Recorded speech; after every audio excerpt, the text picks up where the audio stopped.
Ahojte bajkeri, poďte sa s nami pozrieť na najväčšie kukučkové hodiny na Slovensku. Z Brezna cez Čierny Balok a ďalej lesnou spevnenou cestou sa dostaneme až na sedlo Chlípavice. Ak stihnete tak ako my prísť na pravý obed, zažijete tú najväčšiu hodinovú kukučku, aká existuje.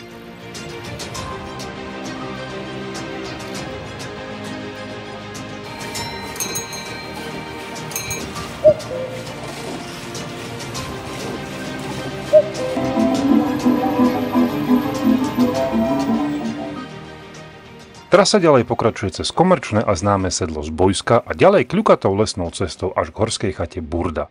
Odtiaľ vás už čaká len zjazd po asfaltke do Závadky nad Hronom a hlavnou cestou naspäť do Brezna. Na 75 kilometroch nastúpate takmer 1100 výškových metrov, takže si určite rezervujte na tento výlet celý deň. Trasu s popisom a fotkami nájdete na našom blogu, ktorý je v popise videa.